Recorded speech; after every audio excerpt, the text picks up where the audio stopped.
Welcome, everybody. This is the first podcast of the GSD series, Get Shit Done. It's what we do here at R3. It's kind of the backbone to our culture. We've got a couple different sessions. We're going to kind of break into some banter here for the first couple minutes. We're going to try to keep this high level. It's about cyber, IT, compliance, things that are in the news, customer insights, and then we're going to kind of jump into a primary topic. So this is our first jump off here. I've got Kyle McNaney to my right, Beth Leonard to my left. You guys want to introduce yourself? What your expertise is, Mr. McNaney? Yeah, my name is Kyle McNaney. I mess that up often, so it's okay. He does. It's 8 years, only 8 years. Kyle McNaney, and I am the Chief Technology Officer with R3. So I oversee our IT as well as our cyber arm within the organization. So anything from our cloud endeavors with Microsoft to our cybersecurity efforts across the board, and been with R3 for about 8 years. Thanks, Kyle. Miss Leonard, would you like to introduce yourself, please, to the 0 fans that we have so far? Beth Leonard, COO at R3, and all things compliance. Short and sweet. Short and sweet. So, this podcast is really to kind of lay out what's happening in the world of IT, what's happening in the world of compliance and cyber, and we're going to try to make it so people can understand it. I know there's a lot of stigma around compliance and all of the CMMC and all the levels of compliance, regulatory things that we have, as well as cyber and IT and what the world is doing to protect us, what they're doing to defend us, and all of that. So without further ado, I'm going to jump right into the news. So in the news, there's a lot of talk lately about CMMC and the rate at which it's becoming the norm. The OMB has cleared the CMMC 48 CFR. That is going to go into effect October 1st. And then it's going to be a dog sled race to try and figure out what the new contracts are going to look like, when it's actually going to go into full effect. So Beth, if you don't mind sharing, kind of the sense of urgency, what organizations need to do to be ready. For those, I know it's been a topic of conversation for a lot of organizations that we support, but even around the industry, when you go to events and you speak, what is the common theme with everybody? Because before it was, I'll just wait till it's time to go. Well, it's time to go, so where are we?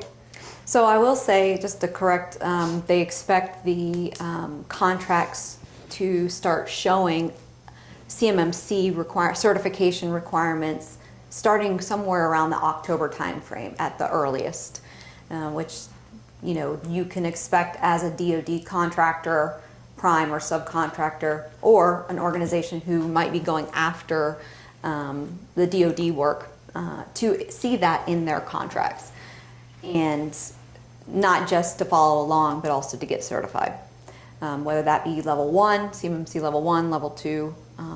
Level 3 is not yet there, so that's in a future phase for CMMC. So what I'm seeing at the conferences is it really coming? Well, I'm here to tell you it's here. And if you are not going after your assessment, you're not putting in the controls to implement CMMC, you are already behind the curve. There's already a line of people who are scheduled or have gotten their certifications, and those organizations that have their certifications are the ones that are going to have the competitive advantage. In addition, you want to secure your environment, you want to secure your IP data, your information, your client's information. So you should already be working towards CMMC, whether that be CMMC level 1, level 2, or eventually level 3. You've got to start somewhere, and the time is yesterday. So there is a huge urgency. There is a backlog to get the assessments scheduled, but there's a process that you need to go through to implement that. You're going to be looking at both non-technical and technical controls. You, as the organization seeking certification, or the OSC, have obligations and requirements that you cannot just give 100% responsibility to somebody else to do. You ultimately have the accountability and ownership to ensure that the processes, policies, procedures, controls are implemented. There are the non-technical and the technical, and some of these take time. Some of these have budgetary constraint considerations. And working with an organization like R3 to help you understand where your gaps are, help you with remediating those gaps, whether they be through technical or non-technical, and getting on a plan not only to implement, but to maintain it going forward. The worst thing that you can do is, this is another thing that people talk about, and before I move to that, do you want to pause? Is there anything that you guys want to I was contribute? gonna give Kyle kind of an opportunity. In working with a lot of organizations that are in this, government contracting arena, what do you find, is one of the most overlooked things from a infrastructure, IT? We talk about CUI a lot. We talk about the controls and whatever technologies you're using to ensure, some level of tagging. What do you see as kind of a big misstep that these organizations may be missing? Because part of this is in the news. We want to kind of educate folks on what they need to look out for and be weary of. Yeah, the most common thing that we see is organizations don't know if they have CUI data, or if they do have it, they know they have it, they don't know where it's stored. And that is, it's not a problem that can be overcome, but it is one that takes the most amount of time during these implementations of an environment that is going to be compliant against CMMC, is finding that data, making sure it's stored in the right spot, it's tagged, it has its right labels assigned to it, it has policies assigned to those labels that protect that data from falling into the wrong hands. That's what we find quite a bit in these engagements. So it sounds, from a layman term, we've got regulatory compliance requirements, and then we have infrastructure and technology, boundaries that we kind of need to coexist, right? I think there's a lot that needs to be done to ensure, the data is protected, to ensure we're meeting the demands, we're remediating against the things. So I think, is everybody ready for it? As the industry as a whole, it's coming fast. Do we feel everybody has a good grasp, or do we need to continue to educate hard and fast on what we need to do as, part of this overall ecosystem of CMMC compliance and providing work to the DoD? I think education is part of it. I think people don't understand it. I know many people hear the words compliance and they just see a big black hole, and it's confusing to many people.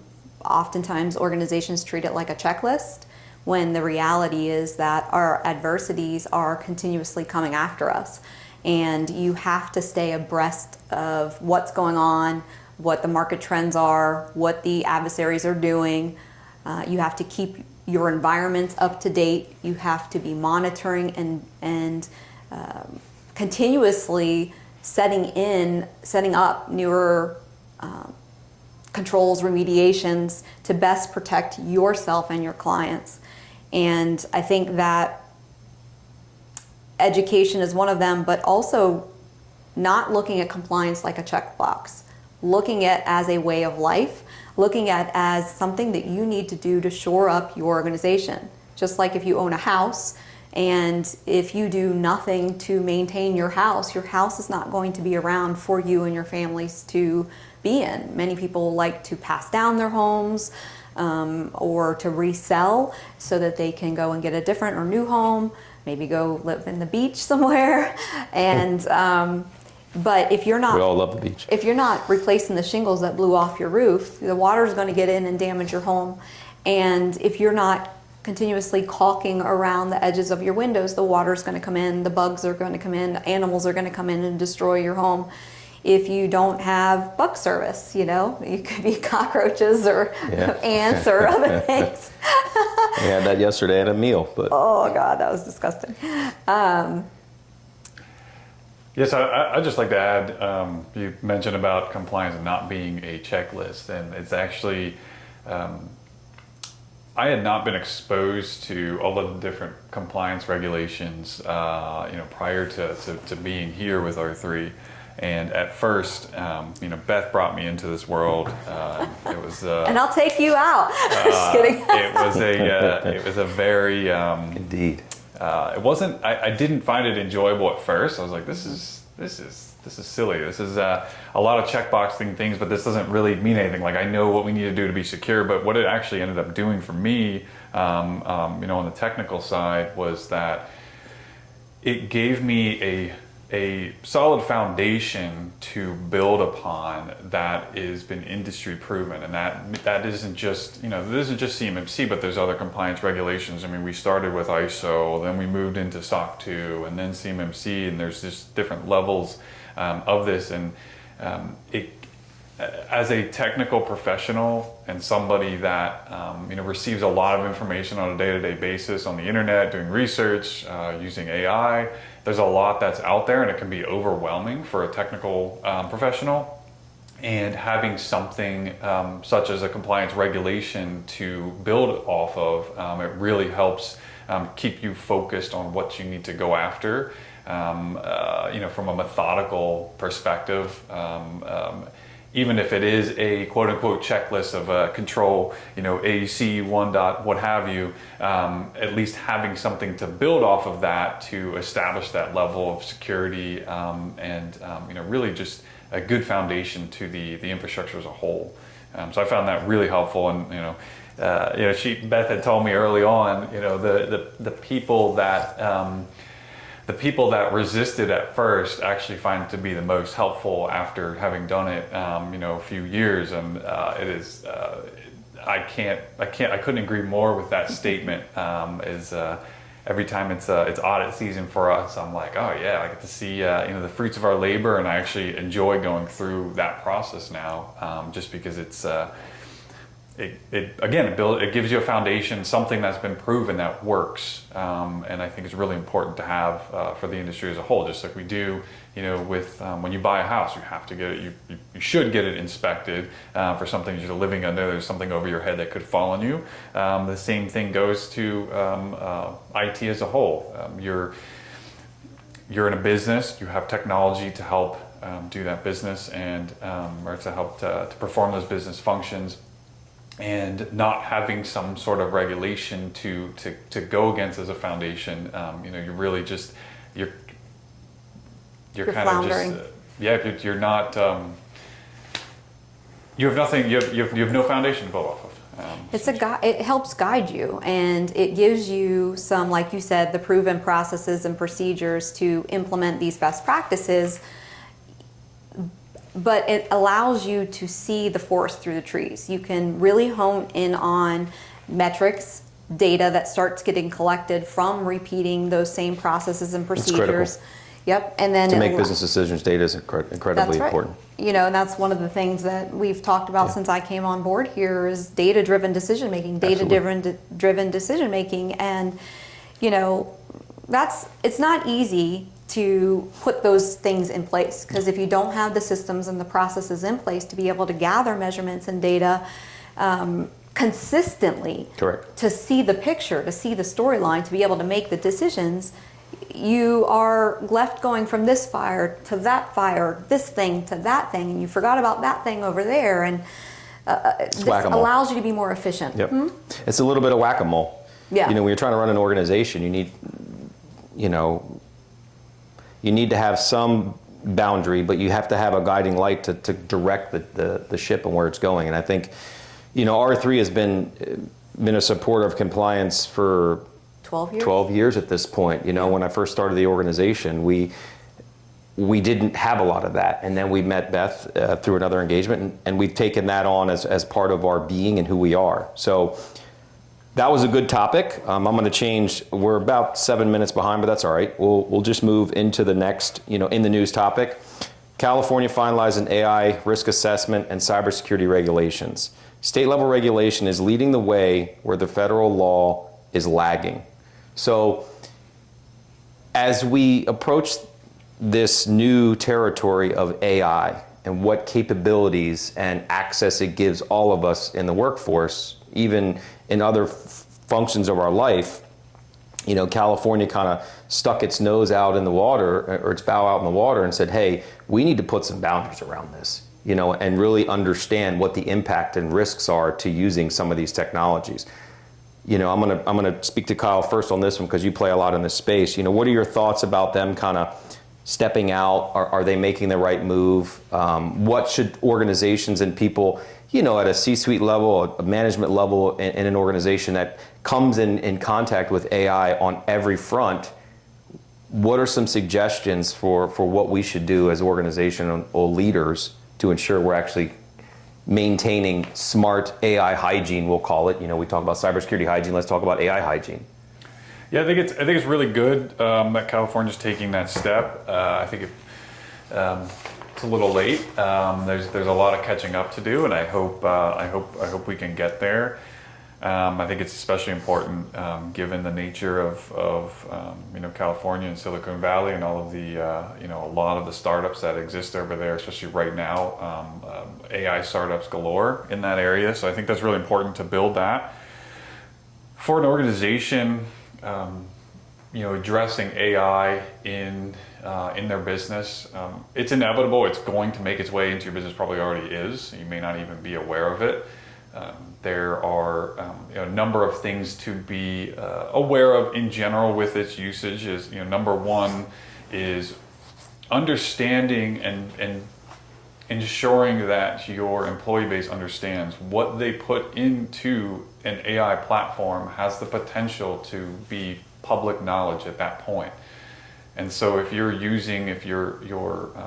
staff are using AI to, you know, help them in their day-to-day jobs, ensuring they're trained on what they can put in, how they can word what they're putting into the platform, and you know, making sure they're not giving away you know, trade secrets, of course, but knowingly and unknowingly, right? So if you're an organization that develops a product, sometimes you'll have a team of individuals that will be using AI to help them develop that product, and knowingly or unknowingly they may put in information like names of resources, Visio diagrams, documentation, and so all of that potentially could be public knowledge. So being very cognizant of that, and training your staff first and foremost on the do's and don'ts. I think there is a level of governance that needs to be established further from that, from a technical perspective.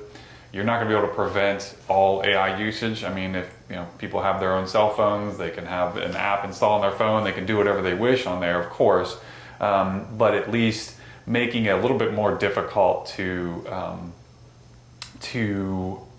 put data in a platform that you don't sanction. So establishing technical controls that say, hey, this AI platform is completely blocked from use, using your existing tool sets to do that. There's many you know, features inside the Microsoft stack, for example, that can allow you to do that. But establishing that early, and if you do choose to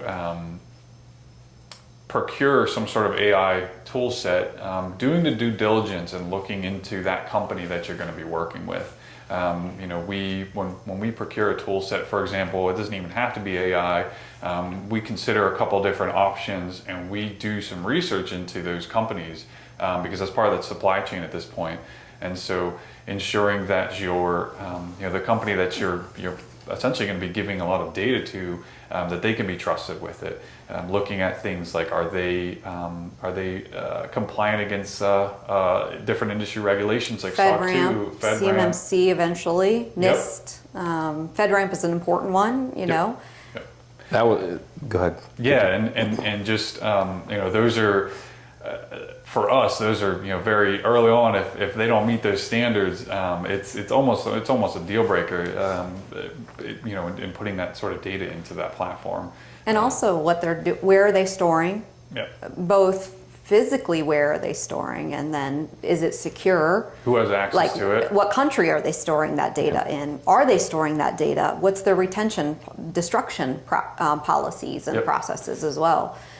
Because just because we said earlier with CMMC, you have a responsibility for securing your environment, securing your client's environment and your data. And even if you're using other tool sets, you still have obligations that you need to do your due diligence. And cyber insurance is a good example of that. Are you doing your due diligence to look at these processes and tools and implement these processes and tools? Because if you were breached later on, so if we just said, okay, we're just going to store this data, allow this data to be stored wherever willy-nilly, our stuff is in there, our client stuff might be in there, and what if they get breached? We're still going to have obligations and responsibilities and requirements of that. And if we don't prove to our cyber insurance company that we have done our due diligence to ensure that whatever tools we've selected to be implemented, we may not get paid out if the cyber insurance deems that we didn't do our due diligence. Okay. So I think it's really important to talk through that. Not to get too far ahead. That's part of our main topic. Well, I did want to say, it did remind me, you said the state, and we talked about the DoD from a CMMC perspective. I will tell you right now that CMMC is going to go beyond the DoD, and they're going to quickly go beyond the DoD. And so if you as an organization believes that, well, I'm not going to go after DoD work, therefore I won't have to protect CUI data, I think, and therefore it might not apply, I think that you would be wise to use CMMC as a guiding light for you, as a differentiator, Absolutely. as a tried and true best practice set of activities that help protect you, that could align with your cyber insurance requirements, number one, regardless of whether you're going after DoD or not. Two, better protect your data and your client's data, and protect you and try to prevent as much as possible a breach from happening. Like even if it comes from internal, most breaches or most security incidents often come from insider threat, through malicious or otherwise, Correct. Unintended. And AI is one of those examples where data gets put in there, and now if an adversary has access or can quickly gain access and use that, it can get pulled out somewhere else and used against us, used against our clients' information, data. So I think that using CMMC as a good baseline for your organization, even if it's not required yet, at the very least start with something like ISO 27001, the baby bear I call it, ISO 27001. It helps you put in protections in place, not only for CMMC or cybersecurity or IT or process, but also for AI potential. Do we have any recommendations for, how to operate in this AI universe, like from a IT leadership perspective? Anything that we want to give out as things for the audience of zero, to potentially use as something you've learned and you want to share with the folks to ensure they kind of do the same thing. It could be Copilot enablement and how we do that. It could be ChatGPT and OpenAI and what we're doing there, or Gemini. There's a lot of different things out there. There's so many now. Any recommendations for the folks out there listening? My answer might surprise you. My first recommendation is to build a solid training program inside your organization. Not even talking about any tools or technology used to deliver the training. None of that, yet. But just establish a culture around understanding the risks of AI, and also understanding how to properly use it, because there are a lot of plus sides to it. But that is the number one thing in my perspective in terms of priority to seek after first. And then I would say from a training, data protection, data identification, data protection, data control, Yep. data management training, Yep. as well as access management is another follow-on expansion of that circle. Yep, establishing the foundations with those and building written policies and procedures around that. And then moving into the technical side, I think it's important as a second in priority here is to understand the usage in your organization across all of your users, across all of your devices. There are methods in which you can do this to monitor this. You can, if you're a Microsoft shop, you can set up Defender for Cloud Apps to look at what your users are going to, what AI platforms they're going to, what they're logging into, what websites they're going to, but more specifically, those categorize as AI, and feeding that information, into whether it's you want to do regular reports from Defender for Cloud Apps, or automating some of that, sending it over to Microsoft Sentinel as your SIM, and using building dashboards on that side of the house to understand the usage. Because then once you understand how people are using it, then you can figure out how to govern the usage of it. So if you see, hey, I have a staff of 1,000 users, and 90% of them are using Gemini, for example. So you can really, maybe you didn't know that they were doing that. It was kind of on the side, shadow usage, if you want to call it that. That will help you build policies around that, both technical and written, so that you're not preventing people from doing their jobs, because they've probably already established a workflow that incorporates AI, but you're not preventing them from doing that, but you're governing how they're doing it. You're making sure, now that you're aware of what they're doing, you can better train them. You can get that training program more focused in on what they're doing, and how to coexist with AI safely, but also productively. So training and awareness, and then data governance, monitoring, and then set up your infrastructure and Yep. supporting Yeah, technical and Yep. written policy, of course. Yep. And once you understand that usage, the third step to that is just start sanctioning, unsanctioning those platforms. If you feel strongly against one or another, or you see usage going to let's say you're against the uses of DeepSeek, which is a Chinese-owned organization, or an organization from China. You're against the usage of that. Now you can see clearly that this is being used in the organization. You start to block those. Yep. Again, it's also important to know when you block these on your computers, your workstations, just know that's not completely blocked from users getting their hands on it. Again, they have their own cell phone, their personal cell phones. They can always do their own thing, but making it more difficult to do that. And again, going back to the training portion, is just, hey, this isn't a good idea. This is how you should use it instead. Here's this tool, use this instead. So I think those are three pretty easy, I wouldn't say easy, but three critical steps you should take to establish some sort of governance and efficient use of AI in your organization.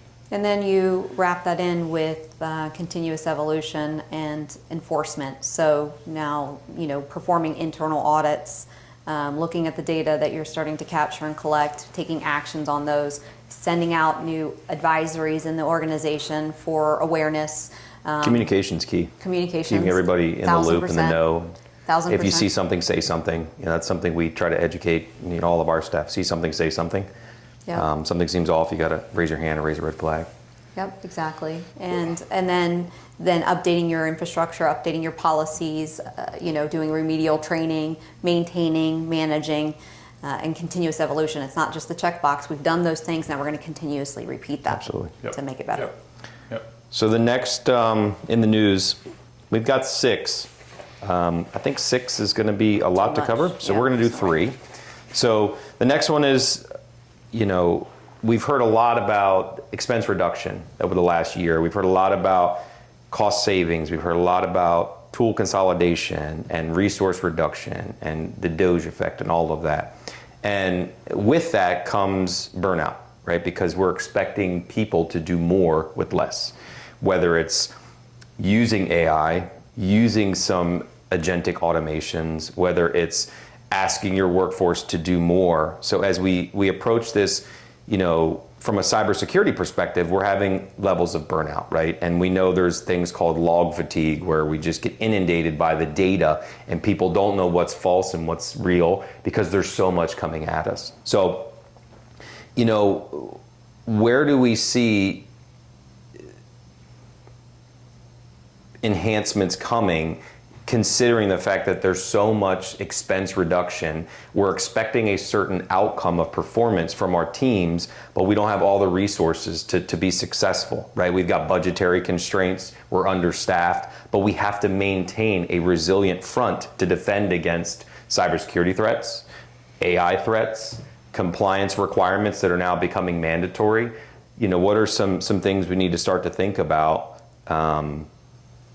to combat that, to be able to continue to be successful? Well, I think, first and foremost, let's talk about our people for a minute. What motivates our people? Kyle posted something today on LinkedIn where it was talking about, what motivates people. It could be money, it could be public accolades, it could be, learning new skills, accomplishing something, whatever those things are. But how do you encourage your team and your staff to want to continue to come to work every day? There's, as leaders, it can be a challenge to have all those answers. Hearing your employees' feedback, hearing what they have to say, not assuming, doing employee satisfaction surveys, hearing what their feedback is, doing all hands with them, lunch with leaders that Rob does with folks. I think those things are important. Those activities are important. Putting in career ladders, setting job descriptions and job expectations is really important, so that people know what to do and what to expect. I think that in the face of AI, I actually think that going away from people is an impossibility. I think that there's I would actually say a misnomer that AI is going to replace people. I think if used correctly, and I'm learning this lesson, it can be advantageous supplement to your team. It can help you identify efficiencies, or it can help you be efficient. Absolutely. In getting to faster resolution of things, or identify potential solutions that you might not necessarily have thought about. I think there is still the not worry, concern. We've doing interviews, people using AIs during interviews. I think that we have to be mindful of the staff capabilities, or potential staff capabilities, or incapabilities for that matter. I mean, you bring up a great point. Like when you think of interviewing and upskilling, there's so much out there. People can literally have an interview, take the speaker, record whatever you're saying, and the answer of what you're expected to hear is on their next screen, because a lot of these interviews nowadays are virtual. So it's really hard to decipher. But if you're smart and you ask the right questions and you pay attention, I think it helps. Another question I'd ask you, Kyle, is it pertains to burnout and how we're able to stay sharp. You run I would say smaller security team, and you've been able to be very successful with not a lot of resources. How have you done it? It's not easy when you don't have a lot and you don't have a lot of resources, but you have to carry a lot of weight. One thing I found is that a lot of, unfortunately, what I see in the cyber world, just doing a lot of research and just talking to others in the industry, is that there are no set foundations to build off of for some of these smaller teams. And going back to what I was speaking to earlier about having those compliance frameworks as those foundations, it really does help, because it takes out the guesswork of what the team needs to do on a regular basis, recurring basis. We need to get these things done and make sure these things are covered.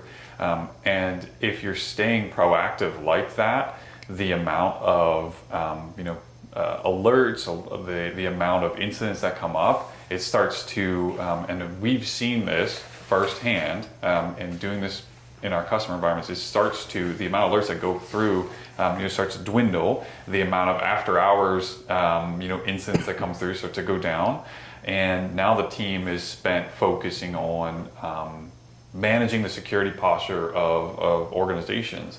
And so if I may, so I have questions. So, with you looking at the alerts that come through, looking at the noise that comes through, doing it in a consistent manner has allowed you to weed out the noise, to lower the noise, Yep. so that what you're focusing on is a reduced amount of alerts, a reduced amount of tickets, because that is the noise you need to pay attention to. Yep. So that would be what Yep. where you're identifying efficiencies and so forth, right? Yep, exactly. Looking at, let's say we're getting 100 alerts per day on a specific, thing, and it's always the same. It's always the same at the same environment, maybe same time, what have you. But just diving into that deeper and continuously asking why are we getting this? Why is this important? What is generating this? And what are we doing about it? A lot of times in cyber, traditionally it's been send everything, send all the alerts, send everything in. And then teams will sift through that, and knowingly or unknowingly, they'll get into the habit of saying, I don't care about this, I'm not going to respond to this because this doesn't matter, this is just, this is noise. just noise. Mm-hmm. But as a manager, as a leader, going in with the team and guiding them into saying, okay, if you are doing those things on a day-to-day basis, does it matter? Do we need to receive that? Or if it is something that they have to do every day, what do we do to prevent that from happening again? And then you start to, over time, the number of alerts that you receive goes down. The environments are safer. Your customers are more satisfied. And ultimately your team is less stressed out. Now, of course, it doesn't you don't get there overnight. This is something that happens, over a long period of time. But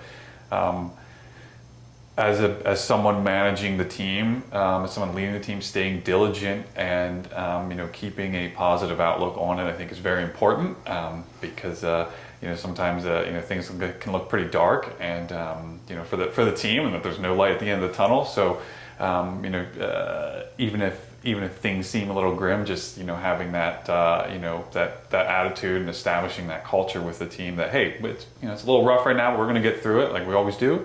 At the end of the day, one thing I always like to say is, we're in IT, we're in cyber. The impacts of our actions, nobody's going to die. They might. Hopefully. They might. Hopefully. Depending on who we serve. For the most part. And so, if you think about that perspective, and then you look at, other workforces that, are putting their lives at that are putting their lives at risk, or maybe have the lives of others at risk, and kind of putting that into perspective too, I think, kind of puts a different spin on it, and, helps people think about it a little differently, and it helps, take that, stress off their shoulders.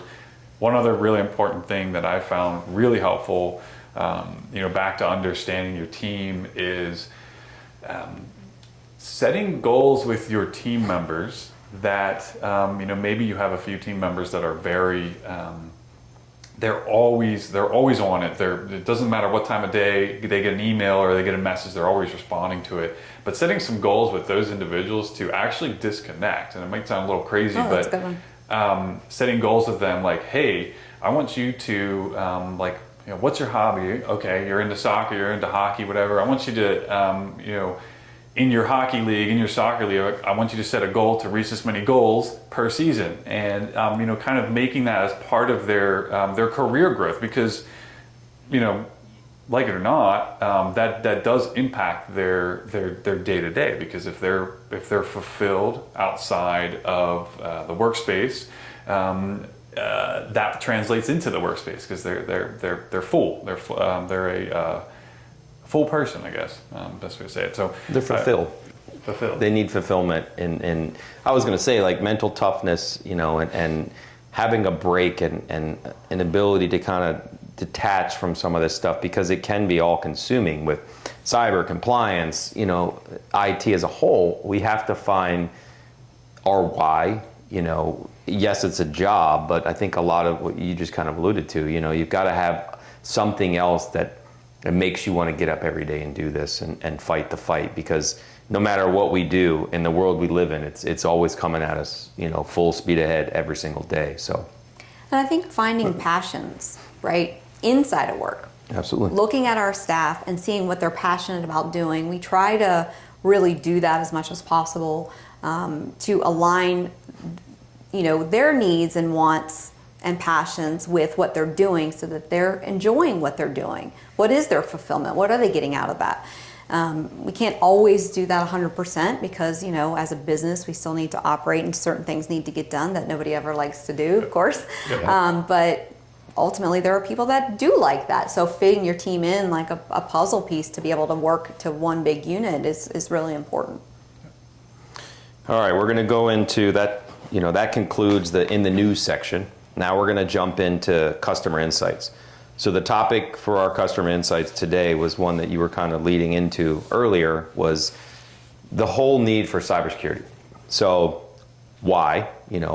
Why is it something that organizations need to have? We've come across organizations in our portfolio that elect to not have it because they have a war chest of funding or financial backing that they just don't feel it necessary to make that monthly or annual investment to protect themselves. So from where we sit, I know we highly recommend having cybersecurity insurance as a means to protect the vitals of the organization. If, God forbid, something catastrophic happens, you have a means to carry on. There's a succession plan, if things get really hairy and they, ransomware takes over and you're down for an extended period of time and you can't transact. So, what are your thoughts around cybersecurity and why organizations should elect to have it? And perhaps Cybersecurity or cybersecurity insurance? Cybersecurity insurance, sorry. Well, I mean, you own a car, you have car insurance. If you own a house, you have house insurance. If you rent a house, you more than likely have rental insurance. You own a business, why wouldn't you want to have cyber insurance? Or go along with business? Technology is such a part of business now that it's just like, it's no different than,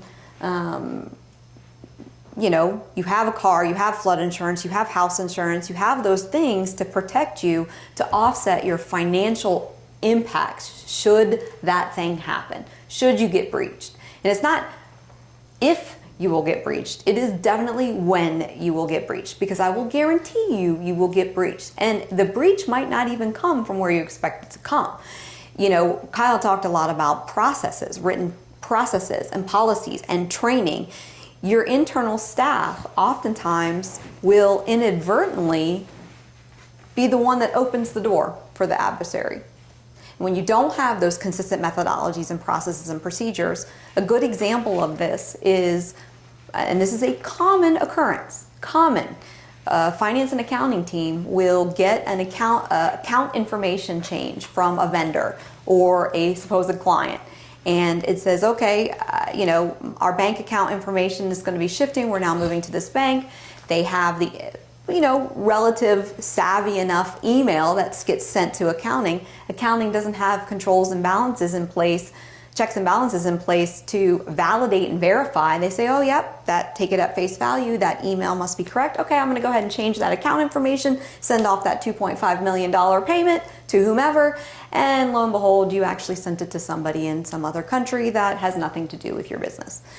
That more oftentimes than not ends up happening. So you can put a lot of technical controls in place, but when, at the beginning of this podcast, we talked about organizations seeking compliance, certification. We've talked about ownership of the policy, the organization having responsibility for written policies and guiding principles and so forth. This is no different here. You as an organization have an obligation and a responsibility to protect your business, to protect your data, protect your clients' data, and cyber insurance will help you mitigate when the breach happens, when somebody inadvertently sends money far away and you're down $2.5 million. I don't know about you, but I don't have $2.5 million sitting around Nope. to lose on a regular basis. The cyber insurance company can help mitigate and offset that financial loss, but you have an obligation to also meet them halfway, meet them part of the way. That means you should be implementing an ISO, a CMMC, or what have you, because those certifications, those accreditations, those practices give you those repeating control mechanisms, those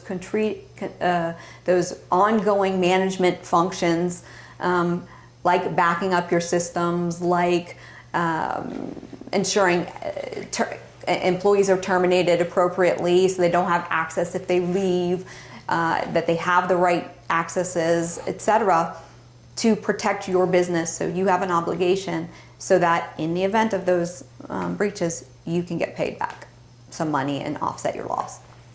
So Kyle, there's a lot of talk about, we talk tooling and technical requirements, and there's MFA, and there's disaster recovery planning, and backup and recovery, and all those things. In your experience, as it relates to cyber, we fill out these forms daily. What do you see as kind of the norm now for what insurance companies are requiring? That's part one. And then where do you see organizations kind of perhaps trying to skirt that fine line and try and get by some of the requirements, which I think some we've seen recently are trying to do, because there's an investment to some of these policies.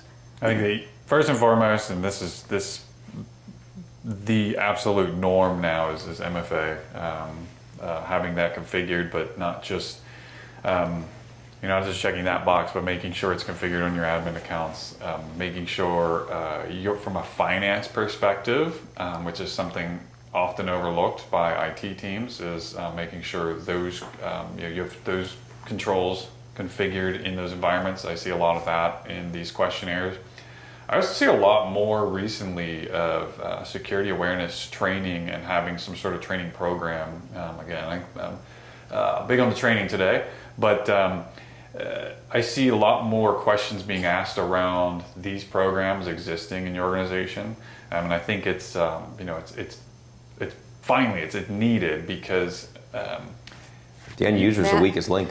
I'm going to interject here for a second, because these questionnaires I've been doing for 20 years. And whether they're cyber insurance or whether they're, the questionnaires are all the same, from vendors, when you're doing contracts from the federal government or any of the agencies, you often have to fill out like a supplier questionnaire, the cyber insurance questionnaire. They're all the same questions. Are you doing backups? Are you doing disaster recovery planning? Do you have an ISO certification or similar SOC certification? Do you have MFA set up? Do you have, what's your backup frequency? All of those questions have been there. And one of the things that I have seen in the past when I've helped organizations fill those out, I can't say I'm not going to lie on those questionnaires. And we're not going to lie on those questionnaires. And many business owners will lie on those questionnaires. And I will tell you, it will bite you. It will bite you hard. Because that's kind of my next part of this, right? We're halfway through this section here, or this segment. We've seen people get denied. And when you don't have those things in place, they will reject your claim. So back to your $2.5 million, oops, I hit the wrong button and I wired the money, and they find out that you've, misrepresented the claim or something that you fill out on your form, and they can identify that. It's a big uh-oh moment. Yeah. for many organizational leaders. You're out that money, and you're out the money you've been paying for the premium, and now your premium's going up, or Because they might not. even Geico's cover not you going to anymore. come and cover you later on. No, because you you're have a gonna risk have- profile now. You now have a risk profile, and you're going to be known for that. And you're going to be high risk, so you're either going to be paying higher premiums, you won't get covered, and you will get breached again. Because guess what? You did not put the controls in place, and you think the adversaries don't know that? I can guarantee you they do. Oh, they're an easy target. you know? Easy. Easy We target. see that so many times with organizations that just want to be very budget conscious. And I'm not saying IT is a ripoff, but there are certain things that are required to run a well-oiled IT machine. And when you don't want to do that and you get hit, and a month goes by and you get hit again, and another month goes by and you hit a third time, you're like, why do they keep coming? You're an easy target. They know you left the door open. To your point, like you didn't close the window or caulk the seam, they just came right through. And what's scary is that they have, what is it, sleeper adversaries or something it's called, sleepers, where they're actually in your environment. Yep. And they might have been in your environment for several years. They're just waiting to take your data. So don't delay. Yeah, the cyber insurance is important. First and foremost, get that. And we would prefer to work with businesses that actually have those things in place. It also protects us. So now we're going to jump into our primary topic. Our primary topic today is risk management and incident response. And this really kind of goes to Kyle. I'm going to turn to you here, because identifying, prioritizing, and addressing vulnerabilities, that we talk about that a lot. We're always trying to stay one step ahead, as you said. We can kind of cover some of the topics we've already discussed: sleeper cells that are sitting there in your environment just waiting to deploy, vulnerabilities that are coming out each and every day, security bulletins that happen each and every day, requirements that are changing. From a risk management incident response perspective, what do you think about, what are your thoughts about how we can educate our viewers on reducing the risk? Can I speak to that for a second? Sure. Before we get to that place. Sure, go right ahead.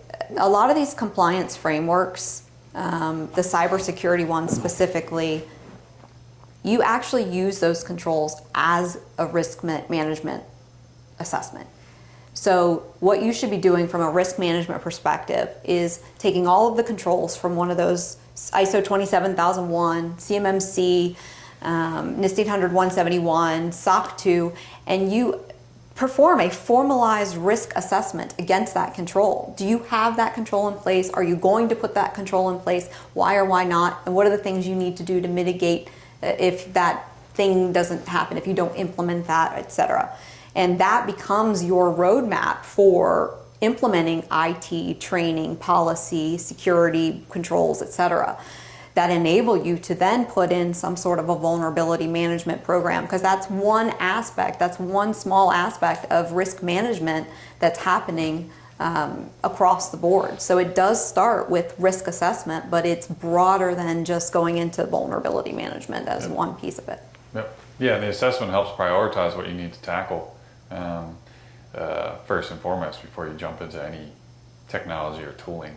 There may be you may not even have an incident response plan, so in the event an incident happens, like, what do we do? That was going to be my question. Like, okay, we've had a breach, we had an incident, now what? Yeah. So let's walk through that scenario, to kind of educate some folks, how do we prepare for that scenario? I'm sure it comes back to having the readiness and a plan in place, but what does that look like? Well, and that for also the helps, learners, viewers that don't know? We also talked about budgets, right? Implementing something like CMMC Level 2 might be more costly, but there are technical and non-technical things that you have to implement that are going to take time and money, whether that be through labor or technology costs. And doing that risk assessment helps you figure out as a business what you're tolerant of from a priority perspective, to Kyle's point, to roadmap out your plan, whether that be the technical controls or otherwise. Now, let's say you've implemented all these things and now we have an incident. Do you want to talk through what we do to prepare?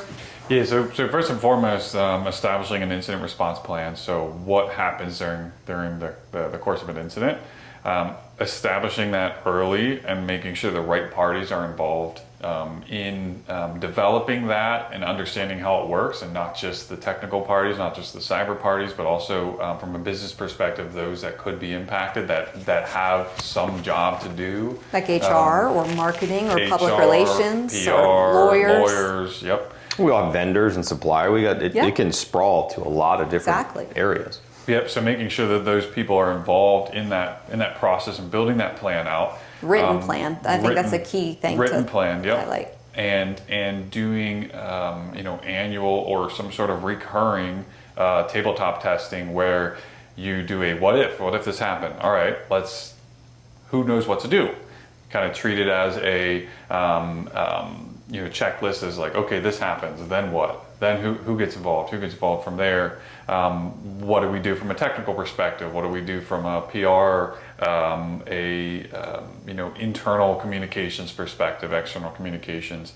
But just overall, building that plan out, making sure it's understood by parties and it's being reviewed or tabletop tested regularly. During the actual incident, I think the number one thing that is important above everything else is communication, because it is a very chaotic event. There's a lot of things that happen sometimes, just depending on the nature of the breach, and ensuring everybody is on the same page. For example, you may have someone that felt they were compromised, and they go to the nth degree to, hey, I've been compromised, I'm telling this person, that person, and all these other people, and it's like, oh no, actually, you weren't compromised at all. You just clicked a button and your background changed colors. And so, And this person over here is still working on trying to figure out what's going on. We talked about Yep. employee efficiencies and stuff. And you have an engineer, spending a couple hours looking through sign-in logs, and like, I don't see anything. You were signed in at this time, and I don't see anything weird happening. Oh yeah, you just clicked that button. I told that person already 2 hours ago that we were fine, and Yep. nobody communicated together. So establishing, communication channels early, and defining we call it an incident commander. It's a pretty cool, nerdy term, but it's someone who really understands an incident response plan. They understand the technical playbooks that go along with it, and they are essentially sitting, at the top with the, puppeteering, the different parties involved. Like, hey, I need you to look into this. I need you to help communicate this out. I need you to, look at this platform and eradicate the threat actors from here. But just someone that is overseeing all of the tasks and making sure all of the different tasks that go into it are getting done, both communications and from the technical side as well. Because again, things get very hectic, and if you just have everybody kind of doing one thing or another, you end up with a bunch of people working on the same thing, and nobody working on the most important thing, and that's how these things get drawn out and the damage becomes more severe. So you both have referenced incident response planning, risk planning, and all that stuff. Tell me a little bit about, because I know this really falls into your area of expertise, like when we talk about an incident response plan, is it just write it up, set it, forget it? Or are these living, breathing documents that need to be kind of taken off the shelf and, massaged or updated on some cadence or some interval? Yeah, so this is a concept of continuous improvement in the world of process improvement, quality assurance, and compliance. And that's, as Kyle said, incident management plan is written, it's documented, it's printed off and taken home for the people that are involved, so that if the IT goes down, it's still available for them. It is known and understood. It's controlled from a configuration management perspective. It's reviewed and updated on at least an annual basis, if not more frequently after a breach, when lessons learned have happened as part of that incident response plan, and we've improved that plan. Any of the written policies, processes, procedures must be updated, reviewed and updated based on, either non-conformances, corrective actions that have happened. Maybe there's problem management that has occurred after the fact and lessons learned, and we go and update those things. People in the organization who are subject matter experts should have input into reviewing and providing input onto these plans and processes. And then there's the auditing aspect of it, performing internal audits now to make sure that these tasks are happening. So with our ISO certifications and our SOC certifications, we perform internal audits, some more granularly than others, but to ensure that we are performing the incident response planning process, the written plan. Through to closure. Is that what you're? Yeah, no, I want our listeners and viewers to understand, like, everything. Not said it and done. Yeah, everything we do in this universe, we don't ever just do it one time and walk away and just forget about it. So that, earlier in this podcast today, we talked about compliance being a checkbox, and I see, and this is the 30 years I've had experience doing compliance, and organizations and business owners and executives and leaders and whomever want to just get the certification and call it a day. 100%. So they will spend a lot of money to get the certification, often in an emergency situation, because they want to go after a piece of work. That's it. And so the QA and compliance team is bending over backwards trying to make it happen. And CMMI, for one, that's an example. You have a book like that's this thick on CMMI practices, and oftentimes I get asked, "Oh, can you implement that in 6 months?" I worked for a company that put in a proposal back when FedRAMP was just being spelled FedRAMP, that we were FedRAMP certified, and it was with a DOJ, Department of Justice. And I don't know what possessed this person to do that, but told them that we won the contract. And they came to me and said, "Okay, where's our FedRAMP certification?" And I was like, "How do you spell FedRAMP?" And I'm like, "What do you mean we need that in 2 months? That's not possible." No. On $6 a device, how do you expect to get the money back? This is what are you doing? It takes time to implement these things. But the moral of the story is, do your planning, do it before it's an emergency, much like CMMC. Do it before it's an emergency, because these are things you want to continuously evolve, continuously improve. Because as you probably heard throughout this whole conversation, we're identifying efficiencies that have made our organization stronger, better, faster, higher quality services. We're not perfect. We don't claim to be perfect, but if you are chipping away at it, I always say you can't boil the ocean only one pot at a time. And we've been boiling pots for a long time, but we're making meals. We're making really good meals. We're making desserts even, you know. We got lobster up here. We got lobster up in here. And for those of you that are allergic, steak. Those of you that are vegetarian, whatever those are. Portobello, I don't know.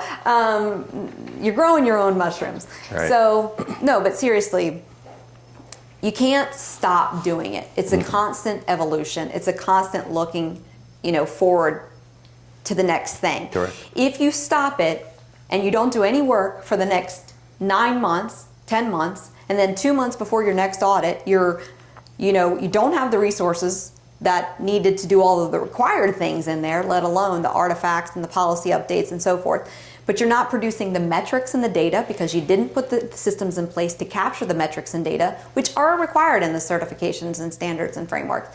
Then you're spending a lot of money, dumping a lot of money in again, so your expenses are going like this. You're missing the point of the whole exercise, yeah. Yeah, from a purely financial perspective, you're going like this. Yep.